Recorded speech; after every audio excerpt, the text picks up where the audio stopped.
From NJ PBS Studios, this is NJ Spotlight News with Brianna Venozzi. Hello and thanks for joining us tonight. I'm Joanna Gagis. Brianna Venozzi is off. Coming up in the broadcast, the countdown is on to the World Cup games here in New Jersey. Are hotels and restaurants ready for the crowds? Plus, a war of words. We talk with the head of the Catholic Diocese of Trenton about the verbal clash between Pope Leo and President Trump over the Middle East conflict. And later, businesses are eligible for refunds on tariffs they've paid. So what should businesses in our state know?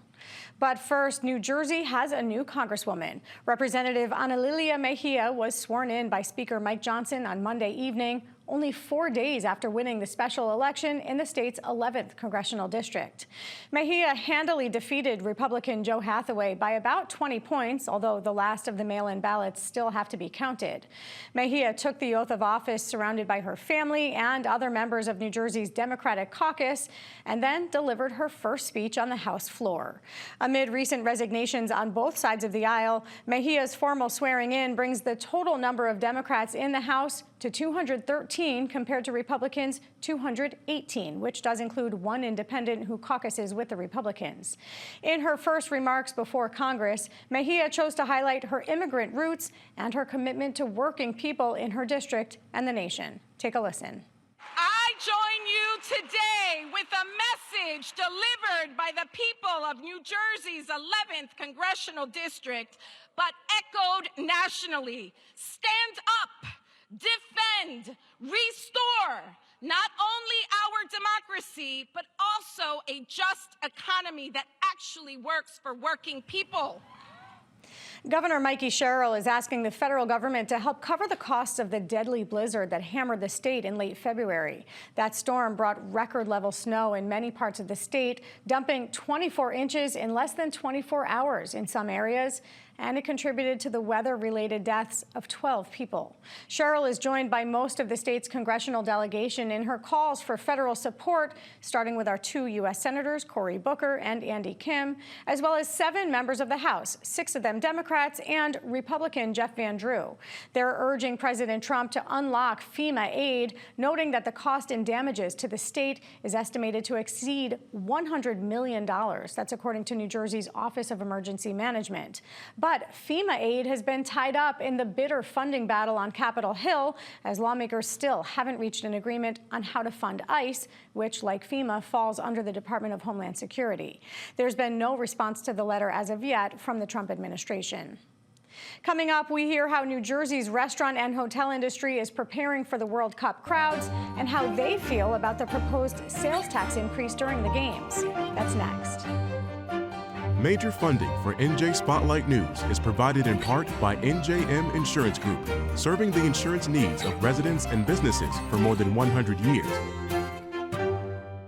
As the countdown to the World Cup continues, New Jersey's preparing for the influx of more than 1 million tourists to the Meadowlands region between June 13th and the date of the final match on July 19th.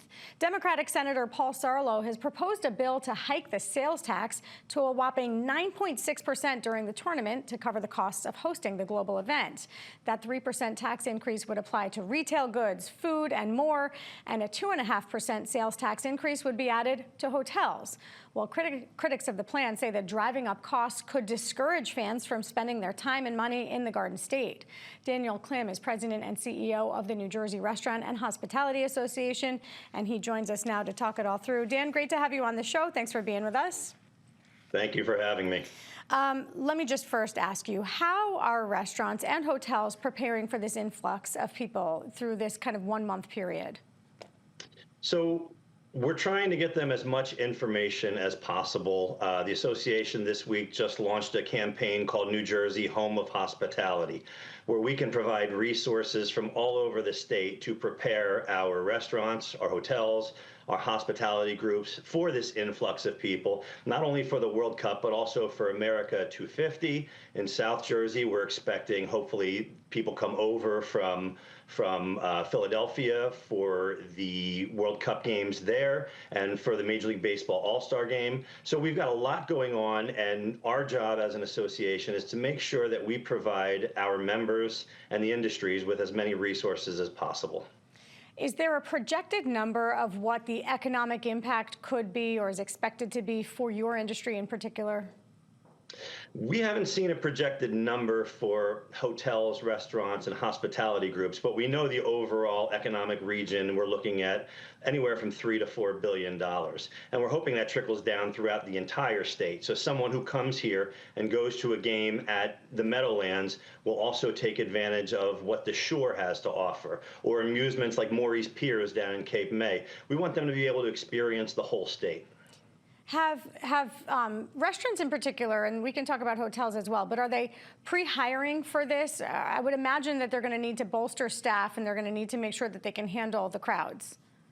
Well, we're trying to get out as much information about hiring, about safety protocols, about everything they're going to need ahead of time. So those are some of the things that we're trying to do right now to get people prepared, to understand their staffing, to understand how other cultures may dine or how they may pay.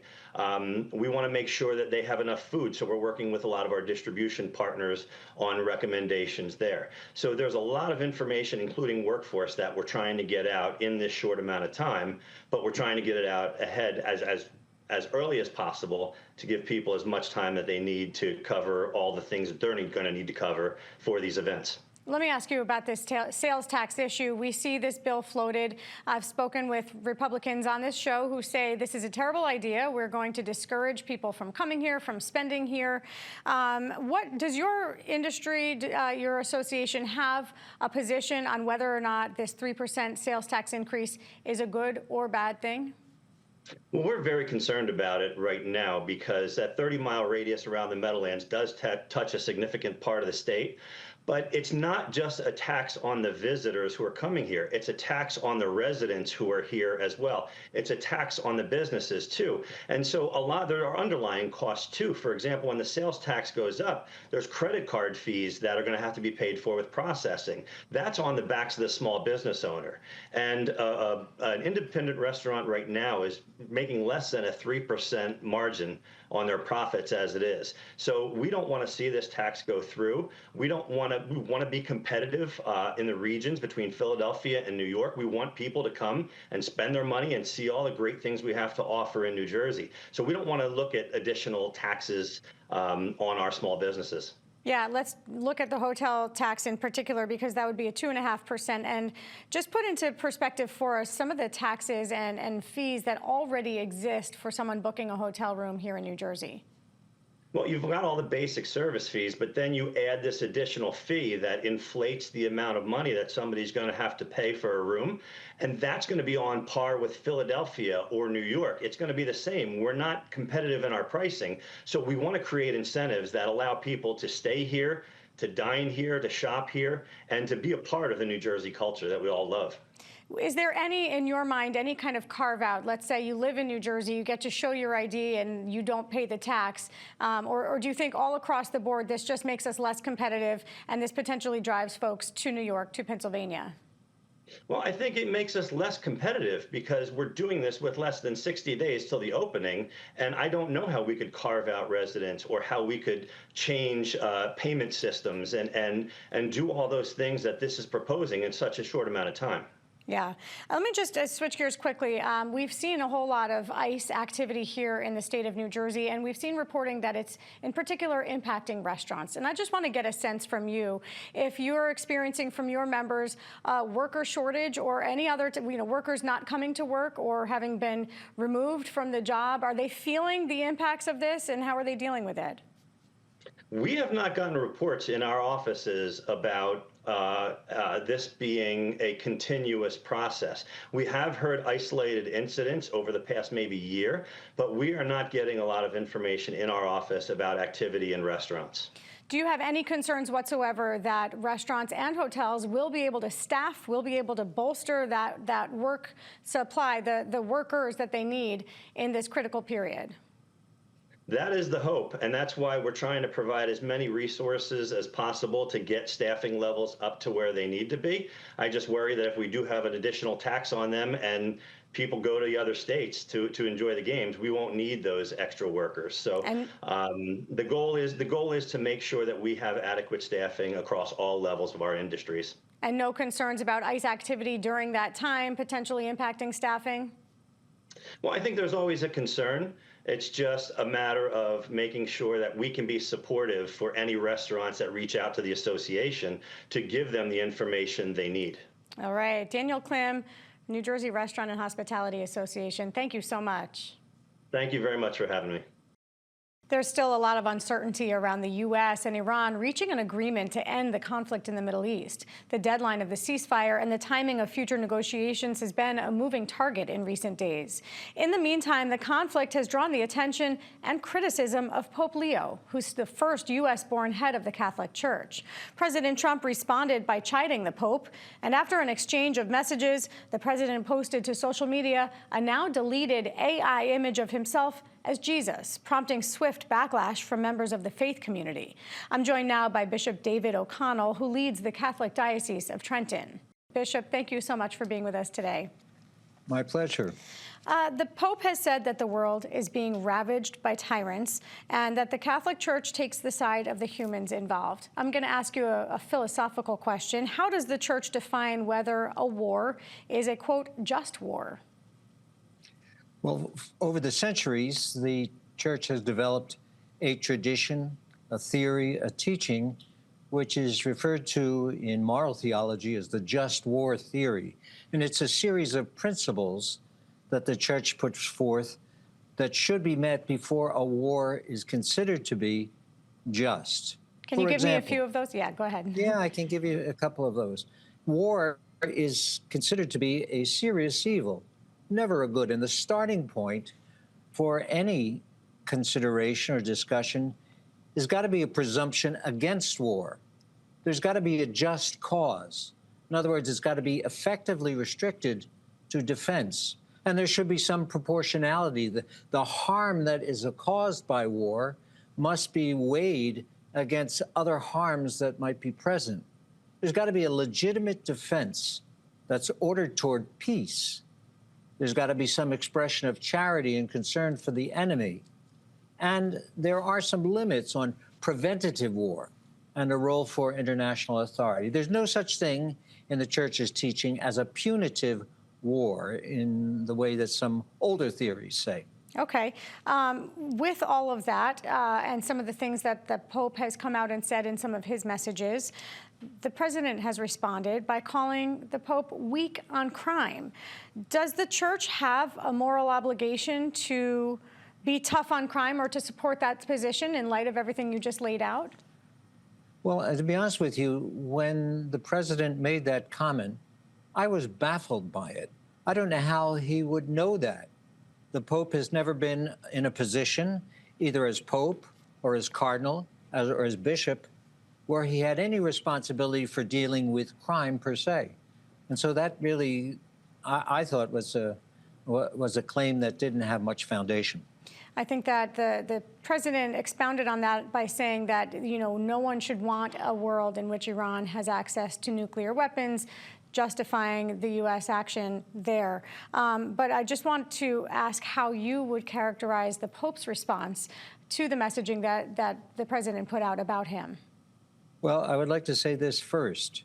The president has claimed that Pope Leo has spoken out in favor of Iran having nuclear weapons. And that is not true. That's not found anywhere in any of the talks or messages that Pope Leo is given. And so that, to me, is kind of a very difficult thing to accept. But given to the question of how the Pope has responded, how would you characterize it? I think his response has been very direct, very clear, very respectful. I don't think he has any desire, and he said this, to get into a debate or a war of words, so to speak, with the President of the United States. The Church, the Catholic Church in particular, has recently seen an uptick in its parishioners coming in, new converts into the Church.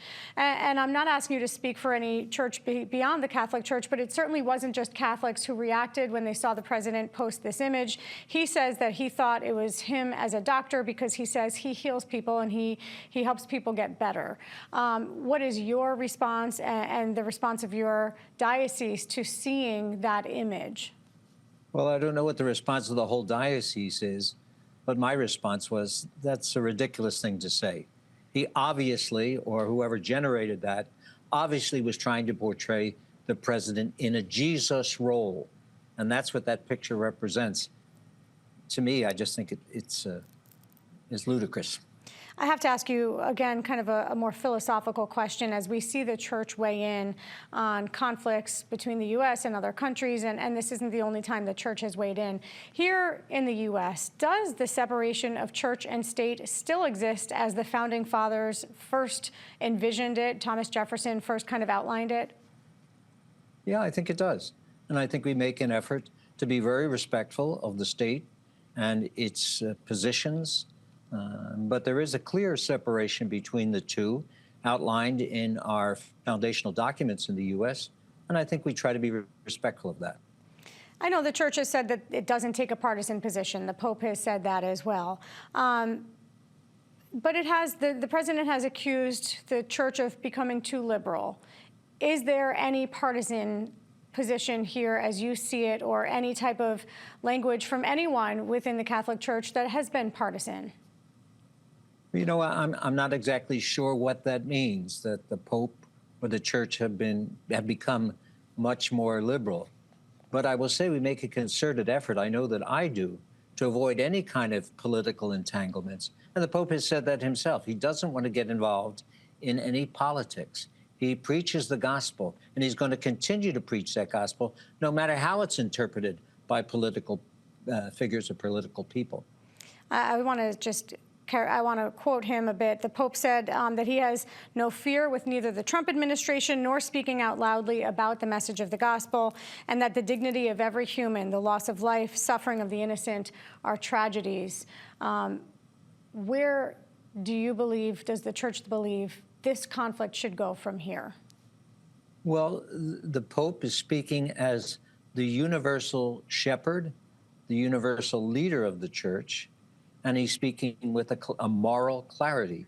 And I think he is making every effort that he can to focus attention away from war, away from violence, away from some of these things that he's accused of having said, to try to get people to be much more involved and interested in what the church preaches. And what the church preaches and what the Pope preaches is the gospel. And the gospel is the word and the thought of Jesus Christ.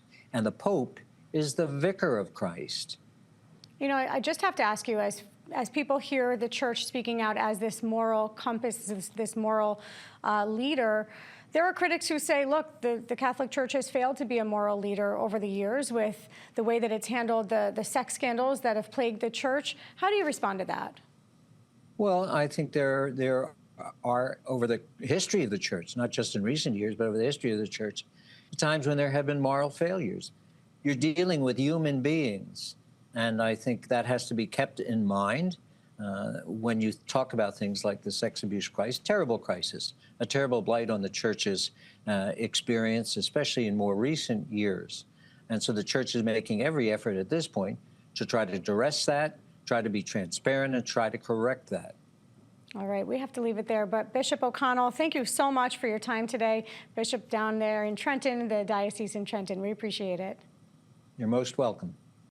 The federal government has begun the process of refunding a total of $166 billion worth of tariffs that it collected from businesses across the country.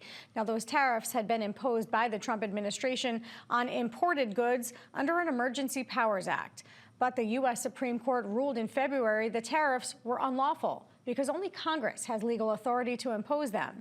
Starting April 20th, businesses could start filing claims for those tariff refunds. So what does that mean for New Jersey business? Here to explain is Peter Connolly, CEO of the New Jersey Manufacturing Extension Program. Peter, great to have you on the show.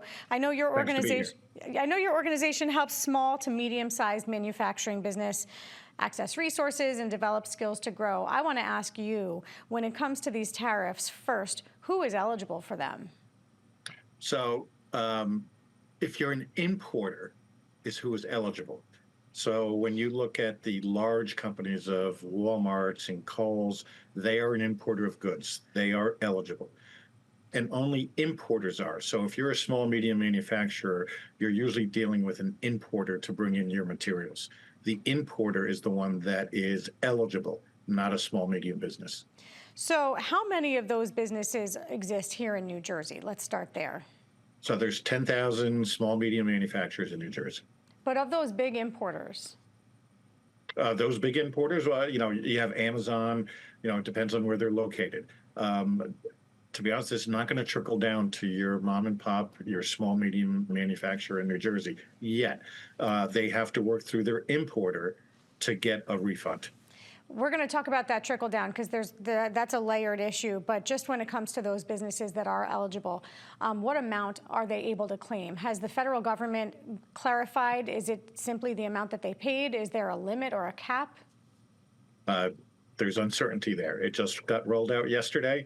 I know there's some issues with, the CAPE website. So I think it's going to take time to work through that.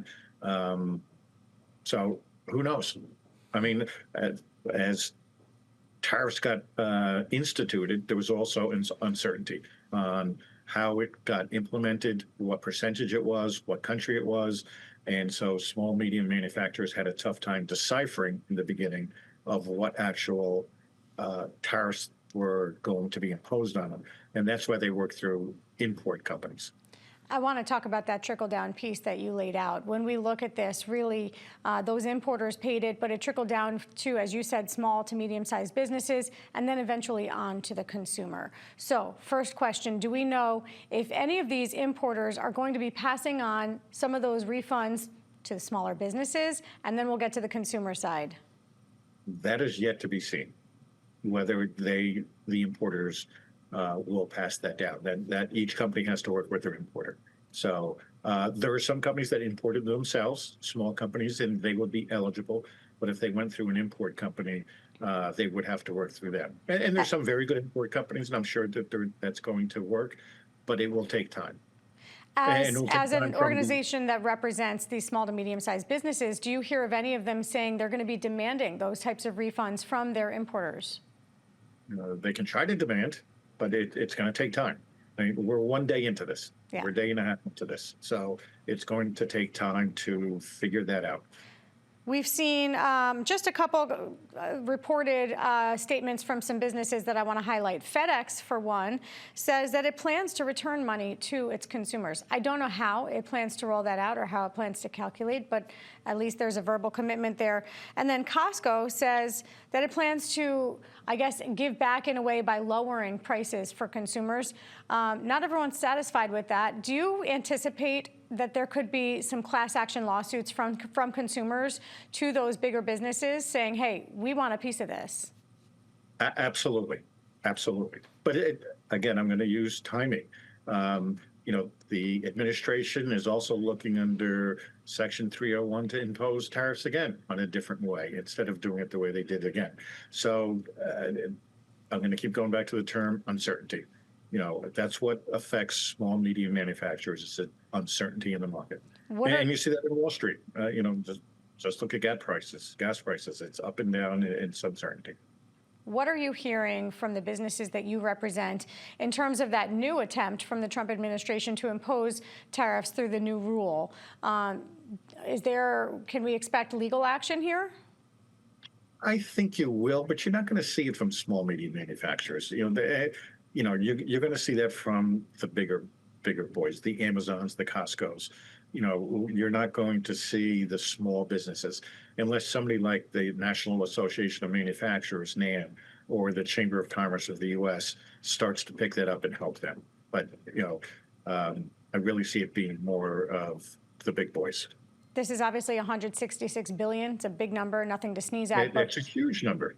What impact do you think this has along kind of the pipeline of goods and services, and does it end up impacting consumers? I know it's only a day in, but do you think that this has a major impact? Yes. I don't think you're going to see a big change, at least talking to the manufacturers that we deal with. It's going to take time. Again, they don't think they're going to see any of the $166 billion. All right, we're going to have to leave it there. Peter Connolly, CEO of the New Jersey Manufacturing Extension Program. Appreciate the insight today. Thank you. Thank you for having me. All right, that's going to do it for us tonight. I'm Joanna Gagis. For the entire team here at NJ Spotlight News, thanks for being with us. We'll see you right back here tomorrow. New Jersey Education Association, making public schools great for every child. Have some water. Look at these kids. There, how are you? What do you see? I see myself. I became an ESL teacher to give my students what I wanted when I came to this country. The opportunity to learn, to dream, to achieve, a chance to belong and to be an American. My name is Julia Toriani Crompton, and I'm proud to be an NJEA member.